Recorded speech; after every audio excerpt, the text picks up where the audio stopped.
Well, welcome everyone. My name is Daniel Del Pielago with Empower DC. We are meeting this evening to kind of look back at what happened in 2023 through the voices and lived experiences of public housing residents. We've got a great panel of residents that have been through quite a bit, but continue to fight the power, as it were. So I want to thank them in advance for making the time out of their busy schedules and everything they have to deal with for coming to share their knowledge so we can get a real, or let me say, a clearer picture of what we need to do this year. So let me start off here, reminding folks that we are recording. Just a couple of ground rules. If folks would please stay on mute. Let's make sure we give priority to public housing residents when there is time to speak. And let's just be respectful to one another. Let me introduce the panelists that are here. We've got Linda Brown, we've got Tavon Tate, and Heather Day. I'm going to ask them if they would please just say a couple of words to introduce themselves.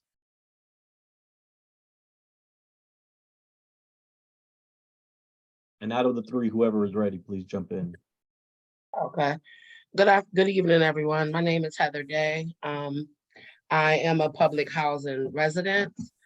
I became a public housing resident after joining a program that DC Housing had for home ownership that didn't work out. We'll discuss that later, but I'm now a public housing resident. Thank you, Heather. Tavon, how about you? Good evening, everyone. I'm a public housing resident. My dad passed and the home was left over to me. I'm a single mom of 3 kids. Thank you again. And Linda, how about you? I'm Linda Brown. I'm a public housing resident. I live with my adult daughter who is disabled. Wonderful, thank you. And one more panelist has just joined us. I'm about to put her on the spot since we're doing introductions. But Sean, I know you just joined us, but we were just introducing the panel. If you are ready to go, if you wouldn't mind introducing yourself, or if you need a minute, I'll come back.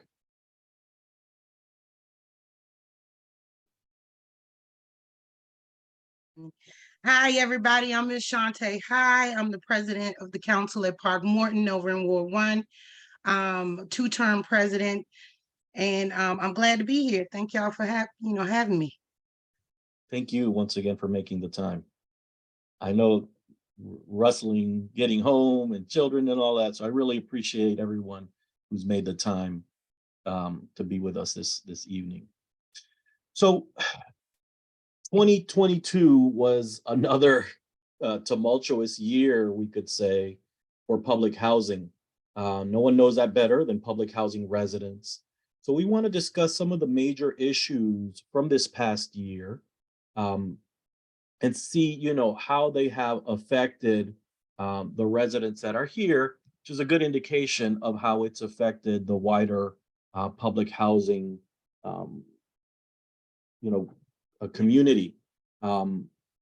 We've seen, the HUD report, we saw the board get changed.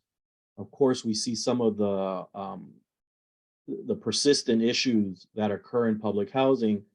So we're going to be discussing that all once again with, kind of looking at this past year and seeing where we need to push this coming year. So I will open it up for the panel to discuss some of these questions.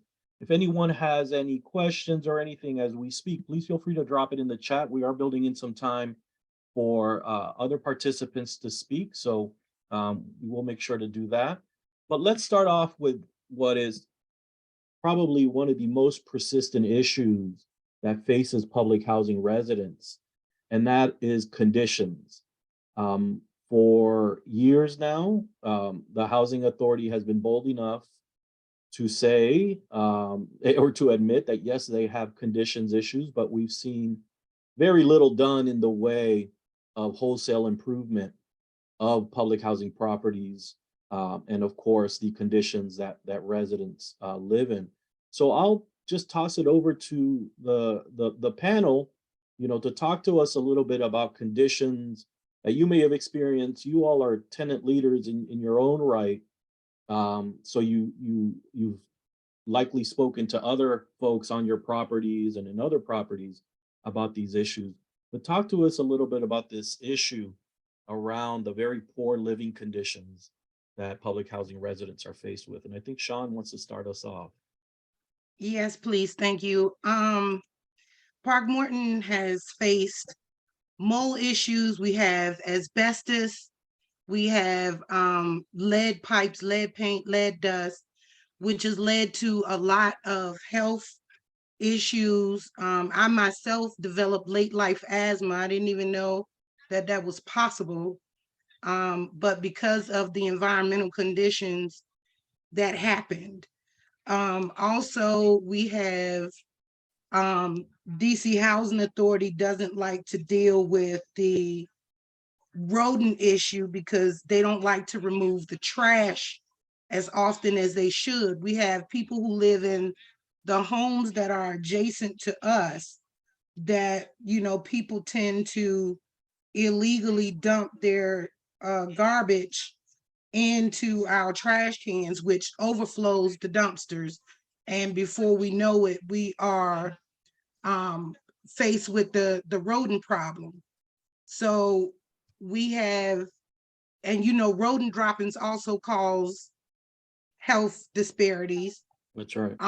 Their urine, their droppings also cause health disparities, as well as, we have people, seniors. We had seniors who were dealing with not being able to climb the stairs anymore, but housing didn't want to accommodate them due to their senior health issues. So it has been a lot to deal with, overwhelmingly, and it causes those disparities ultimately, and the stress behind that causes mental health disabilities, because ultimately you get depressed because you feel like, why am I being treated this way? I know I live in low income housing, I'm financially challenged, but it's not like I want to be this way, so it's just a big snowball of problems, from health issues to mental health issues to physical ailments that happen with all of this stuff, with the lead, the mold, the trash, and everything like that.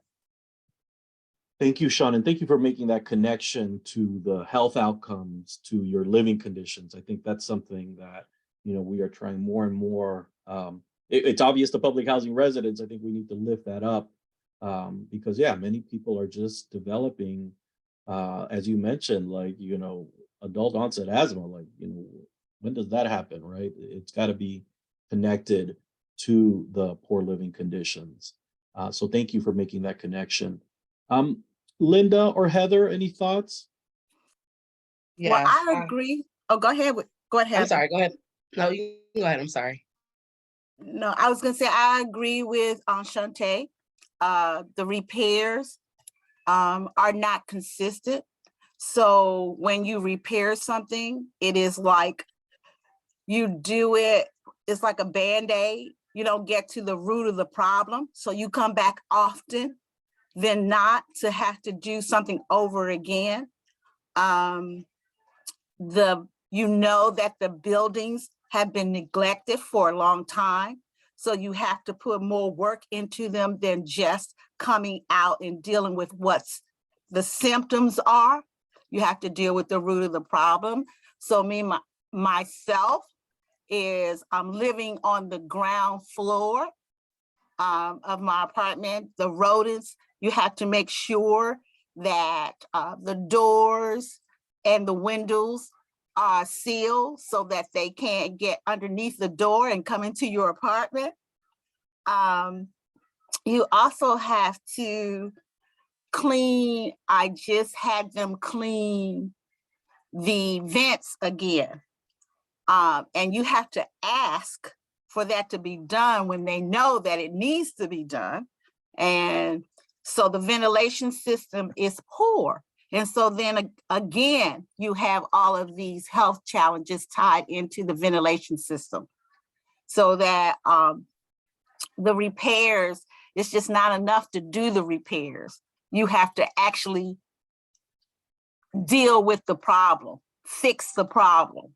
And so, as I said, a lot of these buildings have been neglected for a long time, and it's going to take a lot of time and effort to go and find out what's really happening. Because when you work in one apartment, sometimes that problem can snowball to the rest of the apartments, especially if there's a leak. A leak, you know, you have to figure out where that leak is coming from. And if you don't, the other problem in the apartments, you still have that leak problem. They still have the paint that has buckled because it had leaked. And so we're just really at the tip of the iceberg with what's really happened with the inside of these apartments. So That's yeah. right. And I think what's really important to underscore from what you said, Linda, because I agree with all of it, but the fact that these repairs aren't happening on a regular basis, right? No. We know that there are things that need to, like cleaning these vents, that affect the breathing quality of many people, especially in properties that are deemed, you know, they are for people who are living with disabilities, with physical challenges. That needs to be a reoccurring thing, not just something that you have to, you know, push and push and push to finally get. So thank you for making that point. Heather? Okay, I wanted to touch base on what you just said about cleaning the vents. I do think that routine maintenance is very important because not my current property, but my property that actually caught fire. One of the issues was the exhaust fan in my bathroom, you know, trying to get it clean, trying to get it taken care of, and it didn't happen. And all of the dirt and everything from the vent caused an electrical fire, which is the reason why we're not at our original property. I also want to touch on the rodents too. With the rodents, I just think we need to have services outside of DC housing, because when we have issues, we're being told to contact pest control, call here, call there. Everything is housing related. We need outside contractors that are going to come in and actually do work, not just do the bare minimum. I mean, a lot of times they waste money on the front end. My smoke detectors needed to be replaced. I took it down. I thought I could replace it by changing the battery. No, it's a disposable smoke detector. So now I have to hear the beeping and wait until they come out here to put another disposable smoke detector in versus mine, you know, regular smoke detectors that we could put the batteries in. As far as the rodents, I've been here at James Creek about 2 years. I've dealt with it all. I've dealt with mice. I've had rats eat through my wall from the vacant unit. Now they're working on the vacant unit. I have roaches in my unit. My neighbor on the other side of the vacant unit has some of the same issues. So, you know, preventative maintenance and routine maintenance is a major issue when it comes to DC Housing Authority. As far as the maintenance itself, there's a lack of material. There's lack of material or lack of experience. So if you have it, you have someone that doesn't do it properly, they waste material because they have to come out and do it again. Or, you know, they have a cheaper version that doesn't last at all, and now you're back 2-3 months replacing it. Those are some of the main issues outside of, you know, the upkeep of the property, grass being cut, trash being removed. I don't live in a building, but I know a lot of people complain about apartment units not being secure and just the general communication. Now I don't want to go too far because we'll probably cover some of this other stuff later. Yeah, no, thank you. Thank you. I know, for don't get me started. that. Thank you. Tavon, I know you had a very serious issue where you originally were living and then you were transferred. Talk to us a little bit about that. Oh yes, I was living in Waller Place. the ceiling there fell in on me and my kids, on top of bullet holes, gunshots in our walls, over top our head consistently. We was moved to, what is it, Beneters, That's right. where we was moved to Beneters where my televisions was stolen by maintenance. It was covered up, swept under the rug. There we got a 30-day notice for trash. It was taken back. We have, what was it, like a sewer backup? Like the sewer pipes were just leaking my house consistently. They told me that I had to get a emergency transfer because it was inhabitable for me and my kids to live there, to stay there. Then I just was pushed off to Clayters. So it's just like, they didn't really give me like a fair chance, me or my kids. They just pushing us all from neighborhood to neighborhood. And that's just that. No, thank you for sharing that because we've been working closely with Tavon and have seen, how hard it is for a public housing resident to get any sort of relief. In Tavon's case, she went, from the proverbial, what is it, from out of the fire pan into the fire. Yes. She was in a terrible situation in Highland, went to an equally terrible situation in Benning, and it was being offered, properties that just didn't meet the needs of her and her children, right? So I think it's important that we realize that the solutions that are often offered by the housing authority aren't really solutions. It's just moving the issue around, the problem around. Like hopefully they won't say anything when they stop, at the next stop. But when Tavon, because your case really resonates with me, Tavon, is you know, she had to deal in the new place with like lack of hot water, security issues, the sewage backup that she's mentioning. So, no sort of real relief for her. I want to thank you all for sharing that because it's important, but it can be very traumatic to experience all of this. Can I Another, comment on that? I'm sorry, can I please, comment on? please go right ahead. Yeah. I'm trying to find the hand raising thing. I can't find it. But what we want everyone to understand is, we live here. We have our children and everything else. We don't just come here for a few hours and leave. We live in these conditions. People don't work in these conditions. I don't think the homeless deal with some of these conditions and they're on the street. Okay. Even with Tavon, moving her from property to property to property. Now, is anyone being held accountable for those old properties that she's moving out of? Are they just sitting there, or is someone actually fixing that property up so that someone else who's looking for somewhere to live can have somewhere to live? Or if the apartment is fixed, she has the option to go back. Packing up and moving is not an easy task, especially when you have children. And it comes down to all these additional costs of moving and getting things done, your stuff getting lost.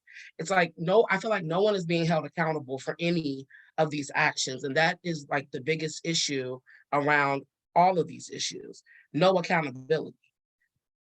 That's all. That's right. That's right. No, thank you. Yes.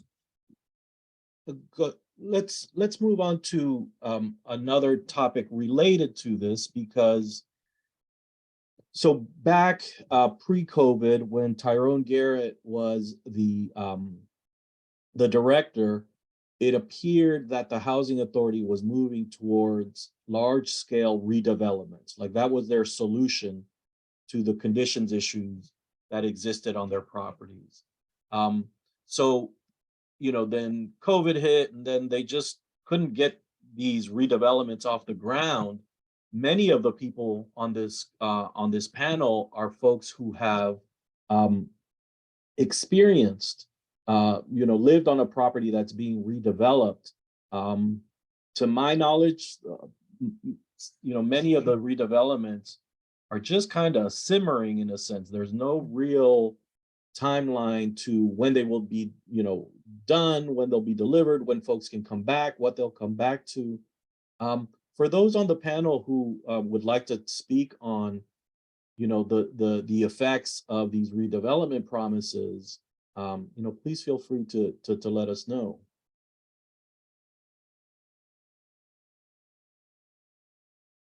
Go ahead, Sean. And Ms. Branch, Miss and I'm Branch sorry, had her hand up before I did. well, I was hoping to go through the panel first, but then definitely after the panel, Ms. Branch, we'll bring you on if that's okay. Okay. Thank you. Go right ahead. Well, as far as the redevelopment of Park Morton, they've literally displaced in upwards of 136 families all over the city. We were promised that we could remain in Ward 1. That has not happened. I actually had to fight with DC Housing Authority to try to keep some of our residents in Ward 1. There are only a few of them in Ward 1 over off of 14th Street, Florida Avenue. They tell us one thing and do another. The promises were, well, we're gonna build at Bruce Monroe your replacement housing. You're gonna move to Bruce Monroe, wait out Park Morton's footprint to be done, and then you can move back.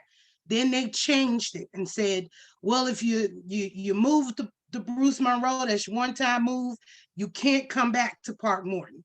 Then they changed it again and said, well, you can take a voucher and move off-site, wait out both redevelopments to be done, then you can tour them and collectively decide which area, whether it be Bruce Monroe or whether it be Park Morton, which development would better suit your family and you could move there.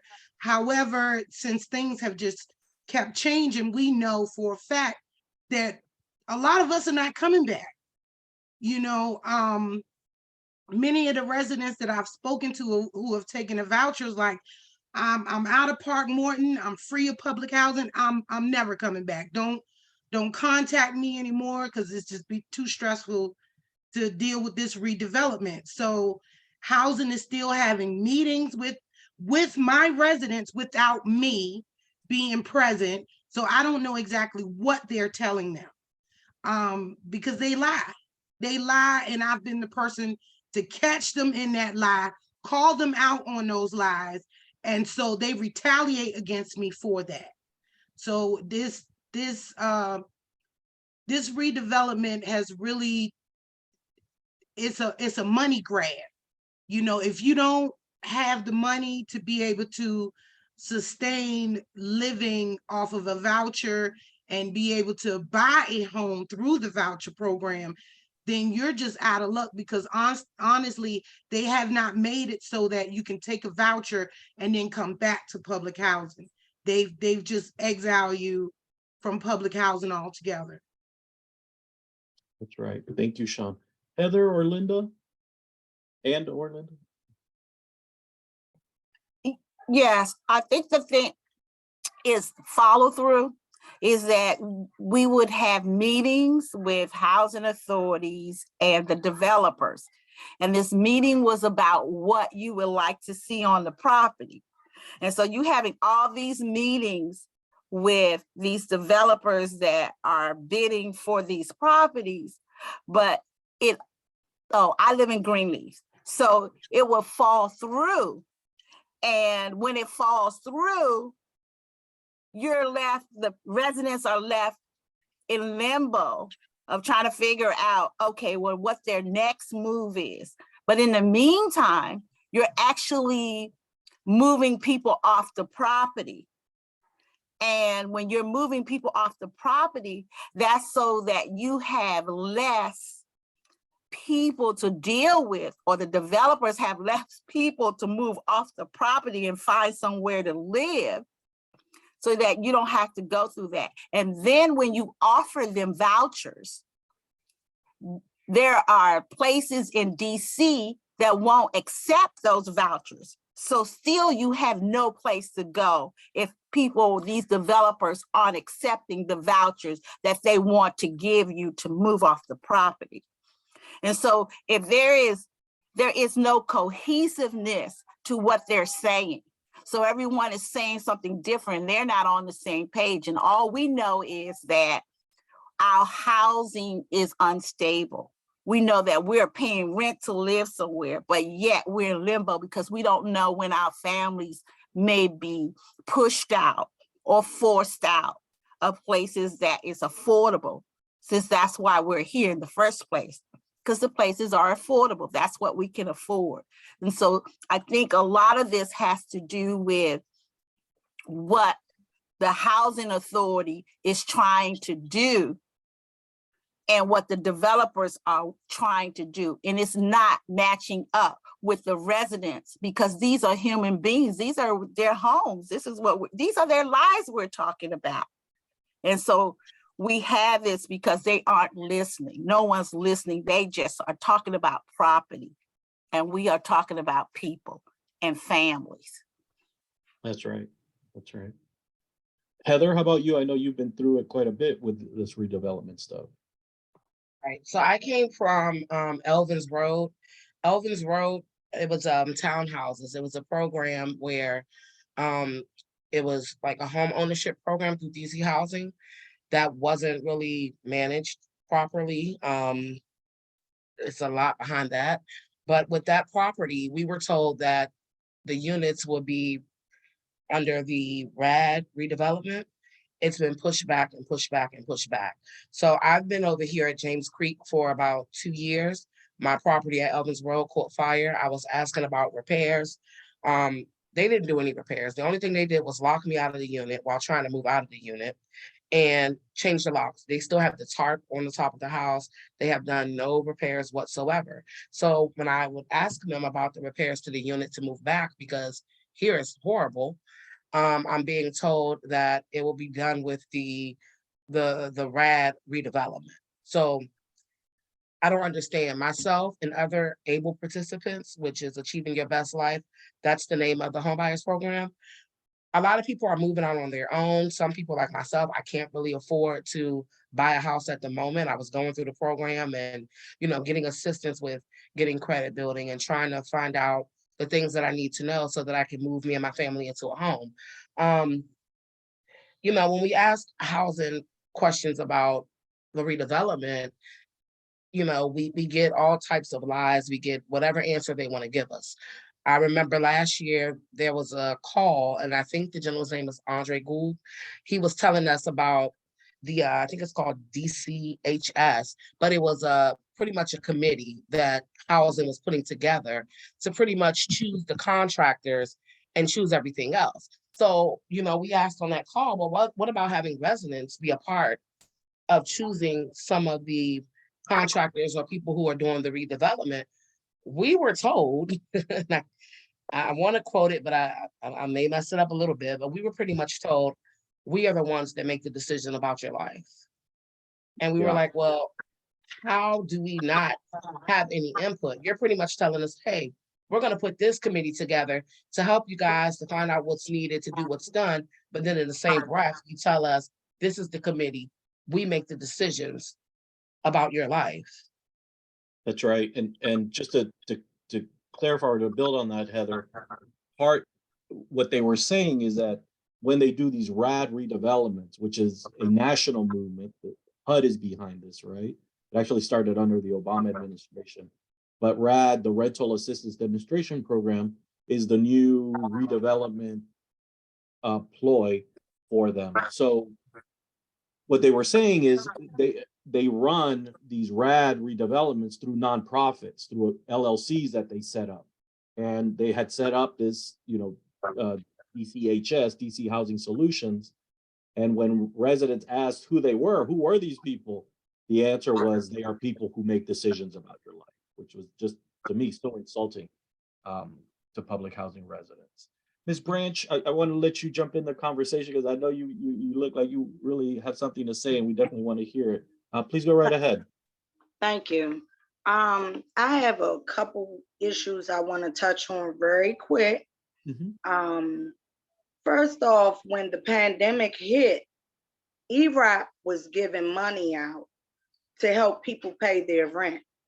Why is it that the money was paid, but a lot of people still behind in rent? And it's questionable because I want to know, where did this money go? And why are they sending so many letters for you to keep going out and applying for this money? And they telling people that don't need to do it. What are they doing with the money? Why are people still in debt that far behind? Another issue I have is security issues as well. I've had bullets fly through my house on Waller Place and different locations as well. Another issue is I am disabled. Oh, Ms. Branch, it looks like. Oh, Excuse me. I'm disabled, and I gave them an order from my doctor stating that I could not do stairs. However, there's young people living downstairs with a lot of kids. I'm not saying she doesn't have a disability. However, her disability isn't as severe as mine. And she fights with me over handicapped spaces and all of that. That doesn't matter to me. What's important is that I get to use a park back here with that interest for me because I can't use the front. It's so many stairs on Robinson Place.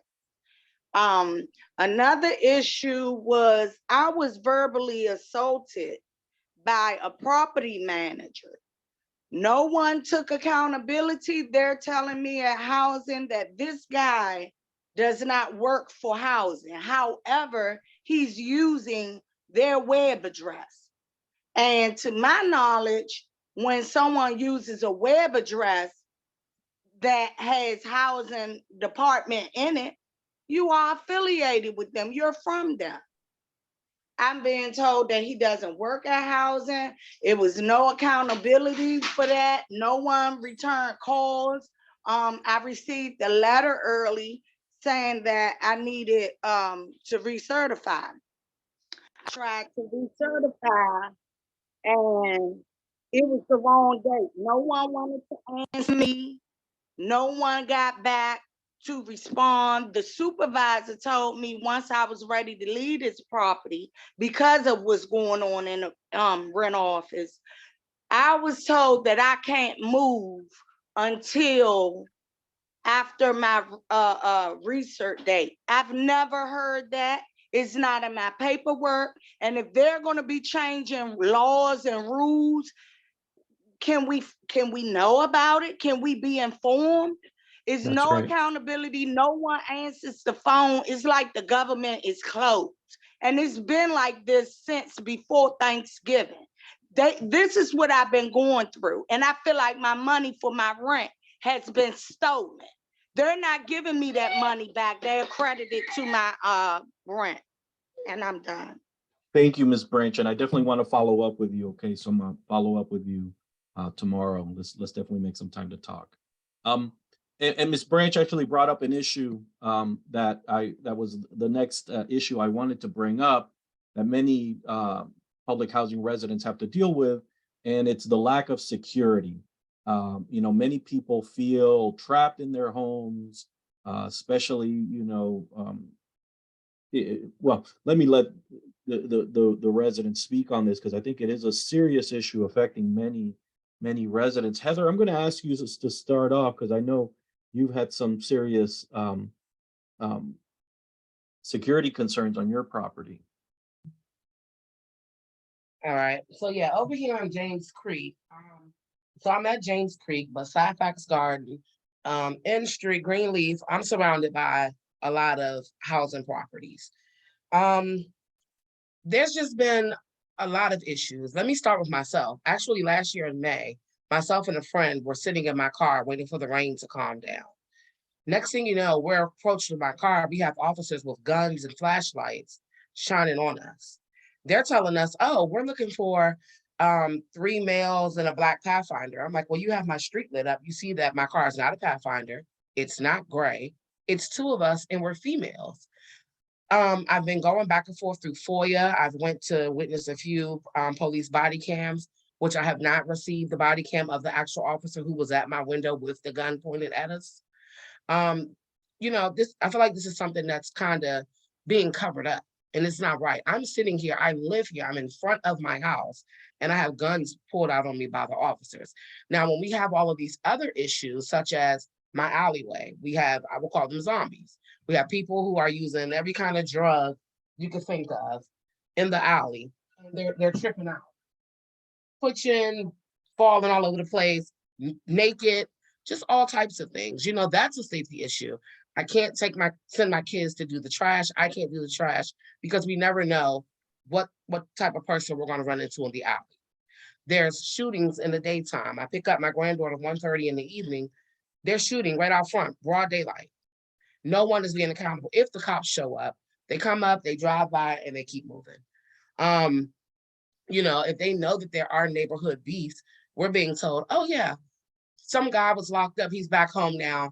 So you know, we're kind of watching the area. Now I will say they have had MPD sitting on the corner, but that's here and there. They're busy talking to each other, or one moment they're there, the next minute they're not. So even with them sitting on the corner, they're supposed to be watching the surroundings. They're not even paying attention. They're busy sitting there talking to each other in the car, or depending on who it is, they may act like they don't even see anything happening right in front of their face. I've reached out to Chief Maupin on several occasions. He's like, oh, it's being handled, but I feel like he's not doing anything either. So if security is scared, how do you expect the residents to feel? You guys are here for a few minutes to do a job and you don't do that. We live here. So that is an issue. I fear for my grandchild, you know, we're walking from the corner or walking from the car. I fear someone getting shot. I'm sitting here right now in my back room where my alley is, which is always busy.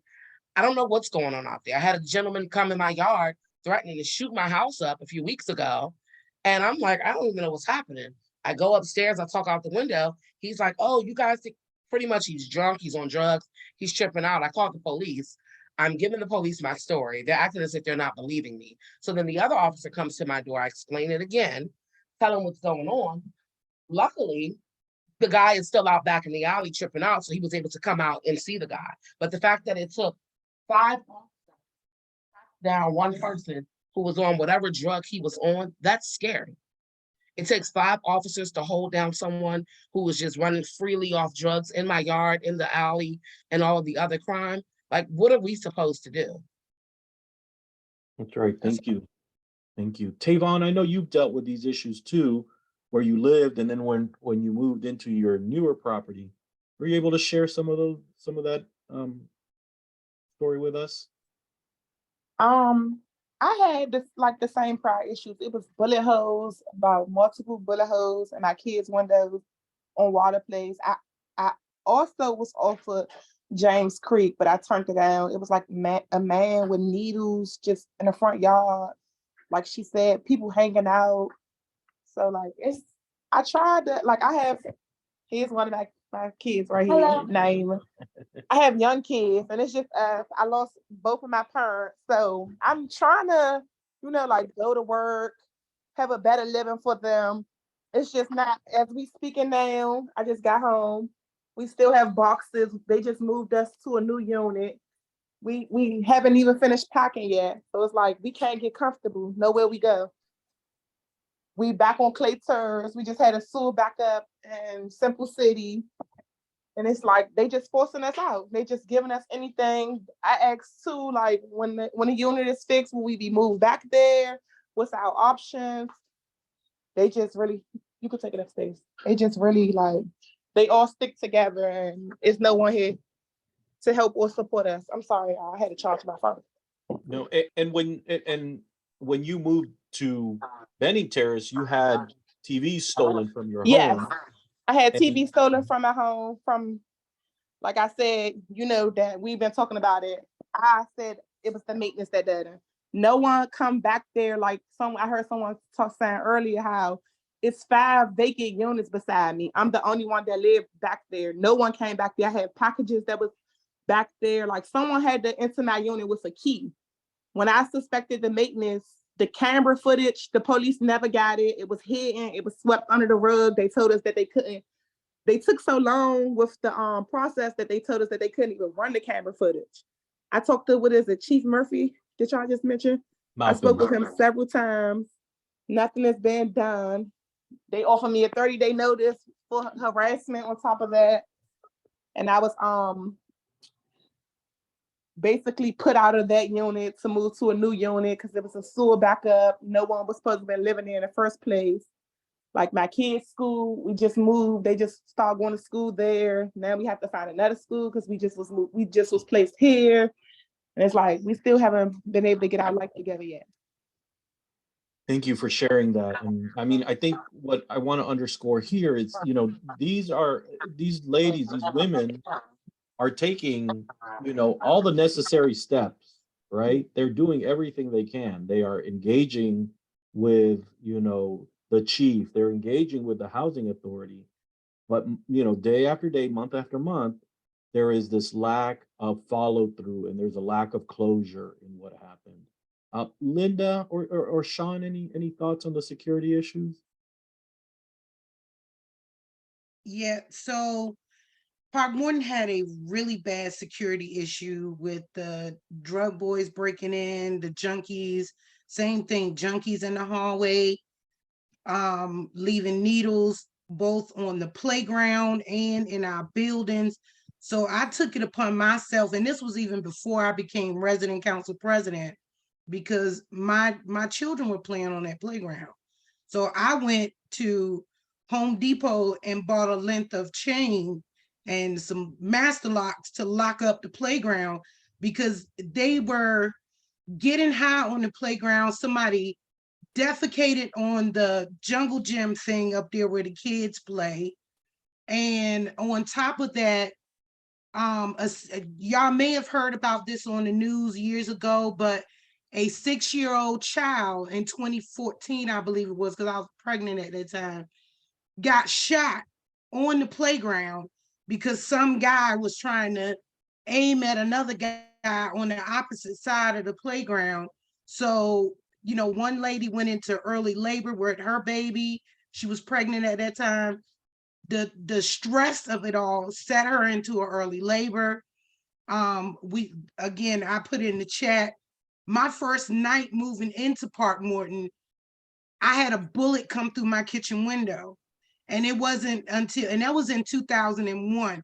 I got elected in 2017, and then all of a sudden they want to come in, they want to remove that window, they want to upgrade things in my apartment because I have been raising so much can about it. And I have taken so much footage that I actually had a man who was doing a little, I would call it like a soap opera type of thing, but he put a soap opera on YouTube, and I went to him and asked him, I said, look, I don't have any money, but if I have to pay you in increments, I need you to please shoot my story and tell what is going on at Park Morton. So he used footage of the junkie that was in the hallway that I took with my own camera. I put the link to that in the chat. It's called Motherhood. It's on YouTube. The guy was literally dying in the hallway, and we had just got home from my children's grandfather's funeral the same day.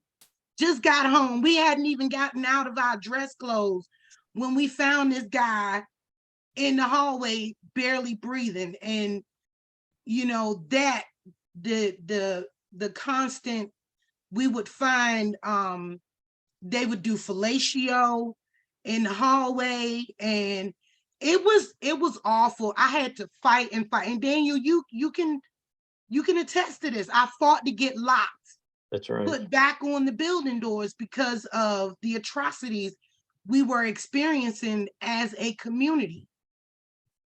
That's right. Thank you. Linda, any thoughts on the security issues? Yes, there's a lot of thought with that. Is that the truth is that no matter what property that the housing authority has run, it actually has been neglected. The residents and the buildings have been neglected. So you have allowed these challenges to flourish. And so now that the value of the property, not the residents, not the communities, but the property, the value of it has some value to them, they are doing what they need to do to now shift the blame. And so with that is that you have people that you're moving, families that you're moving from one place to another, that families have had problems on that property that they're on. And when they move to another property, is because they don't know the people or know the children that there, and they had problems with them when they were living on another property. So what you've done is that you've mixed sections of DC together that shouldn't be together at this time because you have no control over it. So you've moving children from one southeast section to a northeast section that they may have had trouble with a gang or whatever. And then you're moving their whole family to a property where they can actually be hurt, but they have no choice because they have to have someplace to live. So that's part of this safety issue. You're moving families that have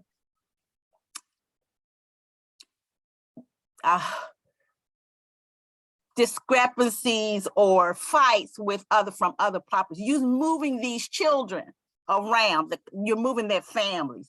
And so they're fighting each other because they were fighting each other when they were on the other property. They had gone across town and they were fighting. So all of this, it's a lot of stuff that is coming into play with security on these properties, is because you don't do the necessary precautions to move people from place to place. You just move them, knowing when you move them that that property is no different from the other property because it's neglected too. And you know that when they move there. That's right. And but you only give them an option. And then at some time in your life and your choices, well, I have no choice. I have to live somewhere. So you have to move there. But you know when they move there that there is things on that property that have been neglected. So yes, there is a lot of things. And then you try and shift the blame to the people that are living there, or that was the last administration. I'm a new administration, I'm going to do something different, when you fall right back into the same pattern that breeds these kind of things. So yeah. That's right. That's right.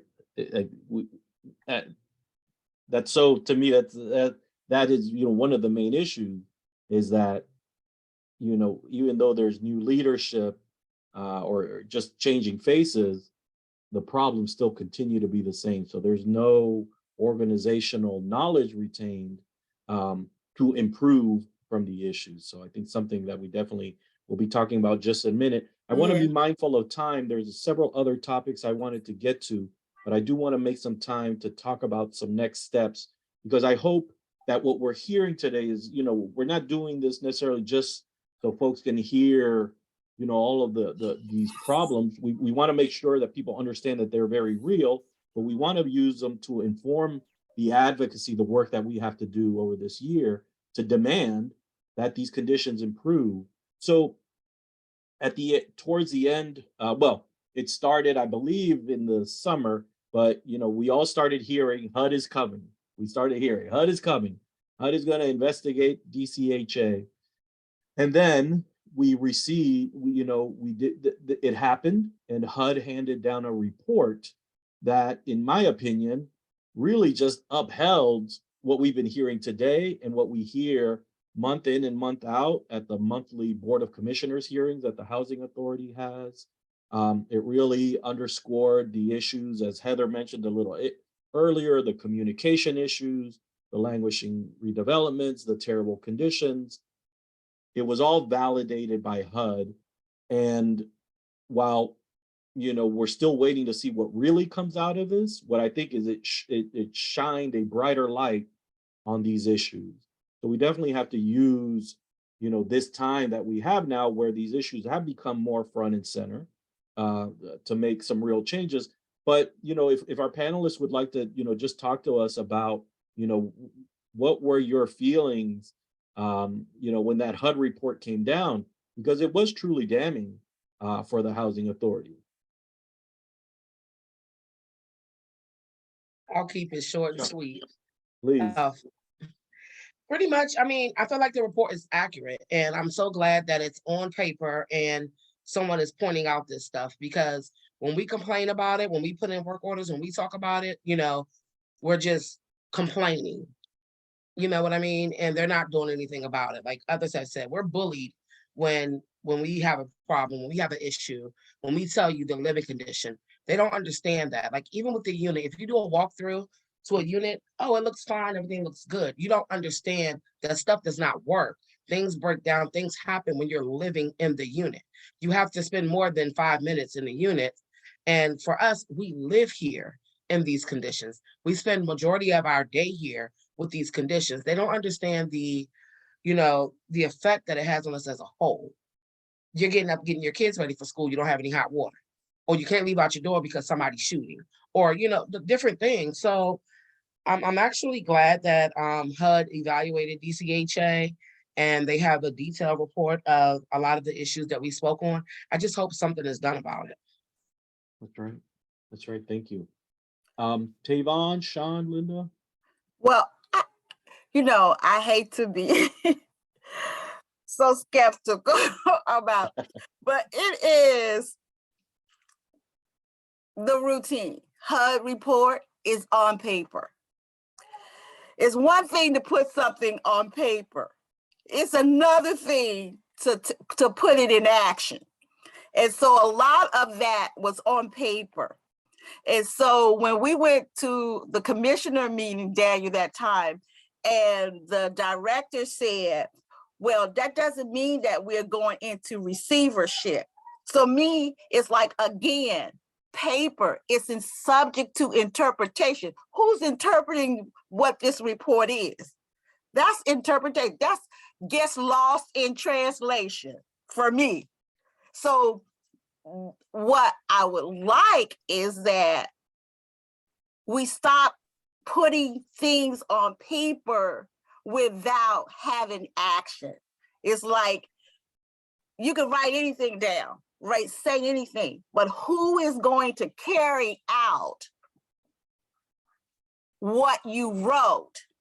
And how is that going to look to the people that you're trying to make a difference in their lives and change the quality of their lives? So that report is just a report.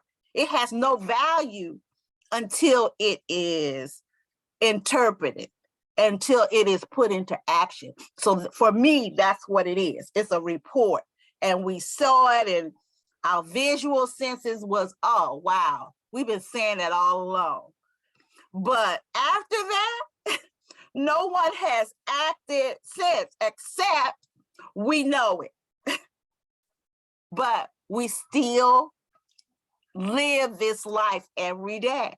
We still live and do what is necessary for our families, with or without the report. So, yeah, I hate to be, but I'm No, thank you. And Yeah. thank you for pointing out, you know, what I think, and, you know, let's just applaud not only our panelists, but public housing residents in general, the resilience that they have to put up through all of this, I think is just, you know, commendable. Tavon, any thoughts on the HUD report and you know, what it means for you family? I feel the same way. Like we all here, we tough, we tired of going through it. We don't have, you know, no other choice but to go through it. We have kids, but it's just a report. Like, when is it gonna be actions? When is something gonna be done about it? Like, you know, Daniel, I go to board meetings once a month. They say, I'm gonna reach out to Tavon, we're gonna do this, we're gonna do that. Like, nothing is being done. That's right. Tavon has been at, I think you went to every meeting, just about Every every meeting. meeting last year. Yeah. Every meeting. Yeah. Sean, I know you got some thoughts. Oh, I'm sorry. I am just laughing because everybody's hitting it on the head like that hammer on the nail. You know what I'm That's saying? right. So I had been saying all the time, you know, this is wrong, that's wrong, da da da da. And when the HUD report came out and I got that 72-page thing in my hand, I was sitting there laughing like I was reading a script to a movie, because I was like, yo, I said this. Miss Day said this, Miss Bishop said this, Miss Brown, you know, and Miss the late great, I'll Ms. wait, Frazier? Miss Frazier, my baby, Miss Frazier. You know, we all those, you can go back and look at those board of commissioners meetings and hear us say this. And we're fully ignored every single time. And like I put in the chat, they're always gonna follow up. Yeah, we got your information. We're gonna look into this. We're gonna follow up. And they never do. And I mean, man, it's just so much to just unpack with that, you know, Commissioner Hoffman, you know, even worked with me on some things. And I was telling her, and she was also like forewarning me, like, if you don't do the da da da. And I'm like, Miss Ann, no offense to you, but I'm not just gonna pick up my stuff and move across the street into one slum, from one slum apartment to the next slum apartment. I said, when I move, I have to be upgraded to let my life reflect where my family is moving to. I'm a business owner. I have done everything I possibly can to put myself in a place where housing could help me. And they refuse to do it. I'm HUD Section 3 certified, and that was one of the violations in the HUD report. They're not doing anything with Section 3 registered businesses. They're investing all this money into redevelopment, but redevelopment starts with us. You know, us, the people, you know, us, the business. Like I wrote the Park Morton Equity Plan based off of the residents, my residents and myself, what we wanted to see for our redevelopment. And they just literally, we can't do that. That can't be done. And then they dissected it and took pieces out that worked for their agenda. You see what I'm saying? So I'm just gonna be real with you. This is the, you know, back in the day when my grandparents and my great grandparents were growing up, it was the Jim Crow era. Now we're living in the Jimmy Crow era. That's the gentrification. That's the gentrification era where they're belittling us, demeaning us, berating us, and keeping equity from our families when our kids are ultimately going to be the ones to have to run this world after we're all dead and gone.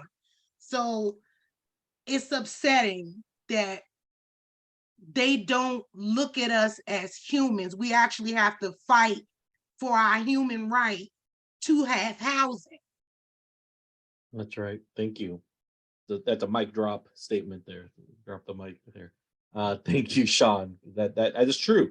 That is true. I mean, unfortunately, you know, in my experience as somebody that's been working with public housing residents is the lack of seeing the humanity in what people are experiencing. You know, I think as Linda very astutely pointed out, they're dealing with buildings. They're not dealing with people.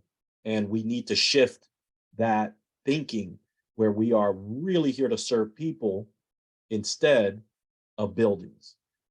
With that said, as you know, I want to make sure that I'm not keeping folks too late here, because I know this is still a school night, still a work night.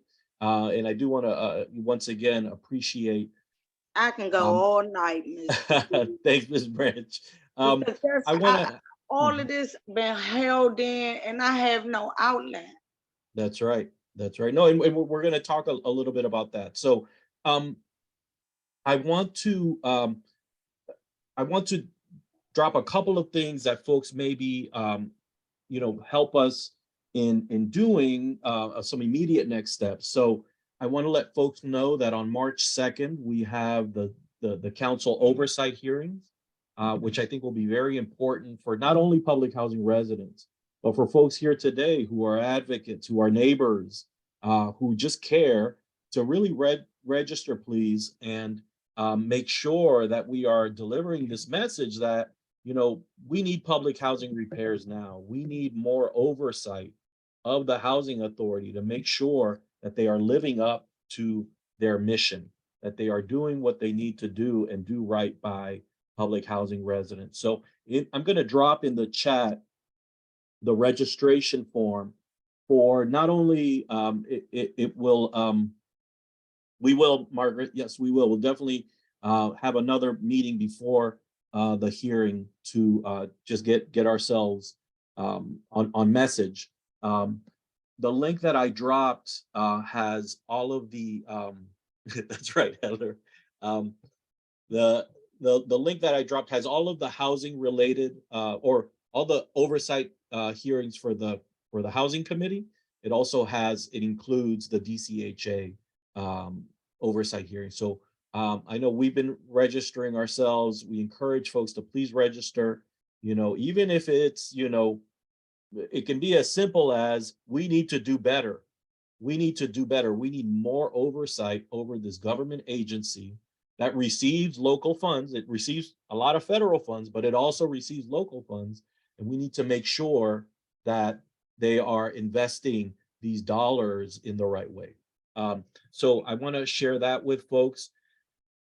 In the near future, they've not been announced yet, but the new board, and that was another topic, but I think we could spend a whole night on speaking about that. The new board of the Housing Authority, which is referred to as the Board of Commissioners, will be having some listening sessions, which I want us to keep an eye out for and be able to participate, especially residents that are here this evening. Let's make sure that we are getting out there. We can Empower DC can help as much as we can getting folks out there. They should be having them on each of your properties, so you don't have to go too far. But let's make sure that we're keeping our eye open. I'm keeping my eyes peeled, and as soon as we start hearing dates and locations, we'll start sharing them with you. But I think it'll be important to inform the new board about what they really have to do, right? We went through this whole thing, and the mayor got what she wanted essentially, and there's this new board. Let's put them to the test, and let's make sure that they're really doing what the intent was. I know the council member, and I think there's somebody here from Council Member White's office, Robert White's office. Sean, I believe, is here. I know they have mentioned that they want to visit public housing properties, so let's make sure that we're keeping an eye out for those visits as well to really inform people who have oversight over the housing authority with exactly what we've been talking about tonight. For those who may be able to make it every second Wednesday of the month, and we were able to keep this in the new board formation, there are meetings that the housing authority hosts where residents and community members can speak out about these issues and raise up concerns and or solutions. They happen every second Wednesday of the month. They start at 1 p.m. and they end when they end. Unfortunately, there's no real end time, but they are one of the only venues really for residents to speak out. And I think as Ms. Branch had mentioned, residents need an outlet. Residents need a place where they can speak out on these issues. And we are going to try to provide more of those as we move forward, really creating space where residents can speak out, just like we heard this evening.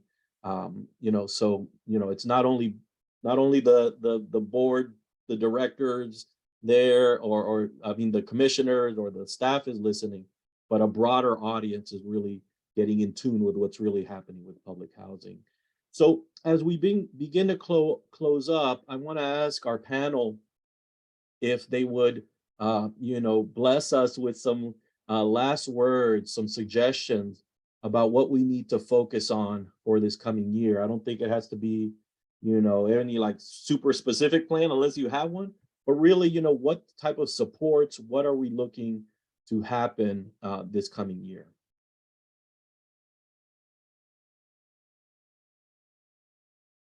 Okay, I'll start. Okay, go ahead. I'm sorry. I'll be really quick. I just want to say that I hope that maintenance improves. I hope that people are held accountable. I hope that someone actually takes meeting notes and put these action items down with an assignee and a due date.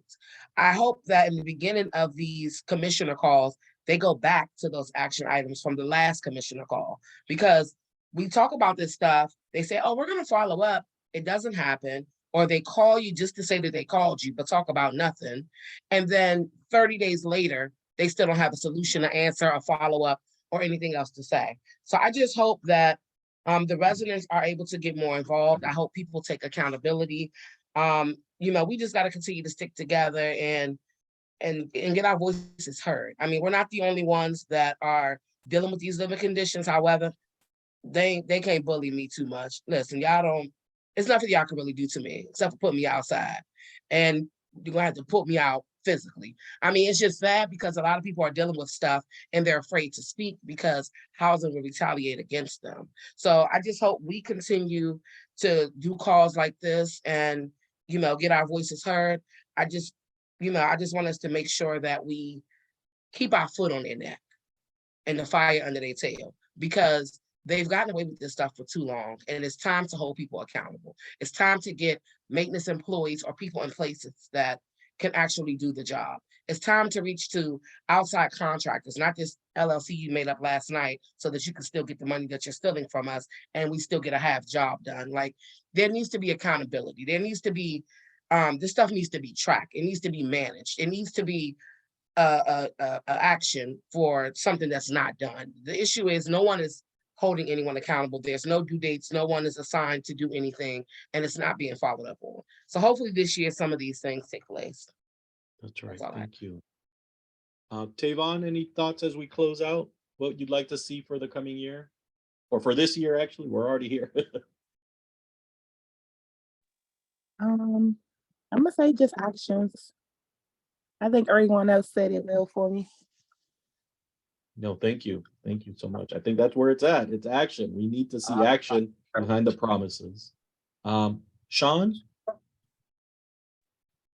We as residents and other fellow organizers need to just band together and fight as hard as we can to implement the rights of the people.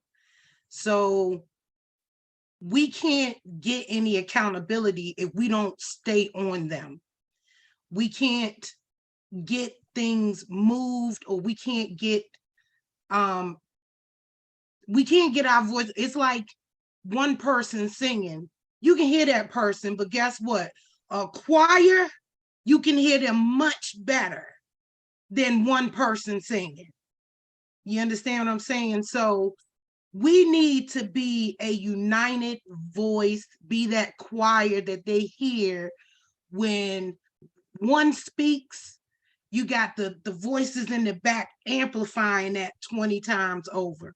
So I'm in this fight. I'm like Miss Day. I'm not going nowhere. You want to catch these hands, you can catch these hands. Meet me outside, okay? That's how we going. All right. I'm gonna I'm protect not my even going to kids. speak on what I want to do. I'm not going to speak on it because But- I will be hauled off to jail. Yes, I have a mental problem. I And do I'm too. thanks to them. Yes, Thank you. ma'am. And I'm not afraid to let people know that we've all suffered in some form of fashion, and they amplified that. So I'm in this fight, y'all. You get at me. My phone number is in there. My email is in there. Y'all can see everything that Daniel has done to work with me, other organizers. Where is she? Miss Margaret. There she go. Miss Drower has worked with me. Miss Ann Hoffman. I see a few names in there that have, pulled some punches with me to help get some things done. So y'all, let's band it together. One person can't do it all by themselves. Let's get this accountability. Let's get to this money, because the money actually belongs to us as a resident. You know what I'm saying? What's her name? Muriel Bowser, real quick, took NCI off of our project in 2021 and then didn't give us the right to decide what we wanted to do with our TOPA rights. They took that away along with what's her name? Brianne Nadeau. So we fighting on every end. We gonna be like Ali. We're gonna rope a dope. Come on. We're gonna That's rope a right. dope. So let's get in. That's right. Thank you. Thank you, Sean. Linda, any last words? Okay, I'll try not to be as personal.